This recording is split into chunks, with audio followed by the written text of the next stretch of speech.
In early August 1889, César Ritz left Cannes on an overnight train, the 8:43 p.m., bound for Calais.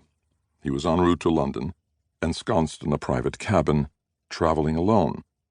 He wore a suit with a high-collared shirt, a tie and waistcoat, and a bowler hat. As usual, he was dressed impeccably, a white carnation in his lapel, his mustache carefully waxed. Ritz was a young man, but his hairline had begun to recede above his high brow and intelligent, watchful eyes. He looked around the compact cabin. It was wood-paneled, with brass coat hooks, a mirror, and a number of storage compartments for his personal items. His trunk had been taken by a porter when he boarded the train. Now Ritz hung his jacket in a small closet and placed his hat on the rack. The weather was hot, and he was glad to be traveling at night. Ritz loved to travel, the thrill and speed of it, the trains rushing toward the future. The Calais Mediterranean Express train he was on now, for example, had launched a few years earlier, in 1886, and was state-of-the-art, with a restaurant car and onboard lavatories, precluding the need for rest stops at stations along the way. The train ran slowly along the French Riviera, stopping at resort towns like Menton and Monte Carlo, before speeding north through Lyon and Paris, and on to the English Channel. From there, Ritz would board a ferry, and then another train to London. The trip would take a full night and day. It was remarkably fast, Ritz thought. The express trains were transforming European travel, and especially the towns along the Mediterranean. The English had been coming to the Côte d'Azur for a century already, traveling by carriage and on boats. Rail lines had made the trip far easier. There were numerous competing train companies using the tracks. The long-established Marseille to Nice service along the coast dated back to the 1860s, which was when the Cannes station had been built, a small white building with a roof covering both tracks.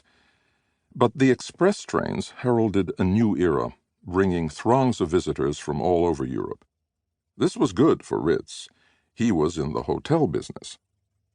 Why was he going to London anyway? He hated London. Well, he'd never been to London, actually, but he hated the idea of it, the gloom, the fog, the dour English propriety and cool reserve, the mediocre food. He was continental, in every sense of the word. His business was pleasure. Ritz was a hotel man, welcoming guests with well-practiced charm at his two small properties, one in Cannes, the Hotel de Provence, the other in Baden-Baden, Germany, the Hotel Minerva, where he also ran the Restaurant de la Conversation.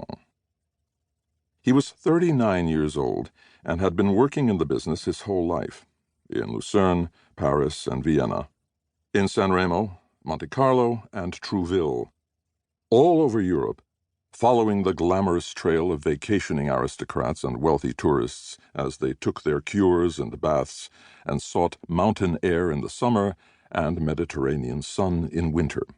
They were an international tribe, increasingly mobile. The Orient Express, with its luxurious sleeping cars, had just launched the first non-stop train between Paris and Constantinople, and Ritz had cultivated a following among them. The dapper young Swiss hotelier was effortlessly multilingual, if heavily accented, and never forgot a name or a face.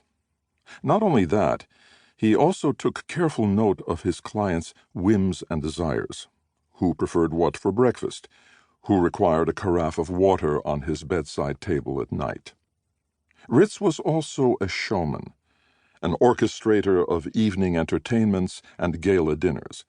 Indeed, it was because of one such grand dinner that he now found himself, however reluctantly, on the train to London.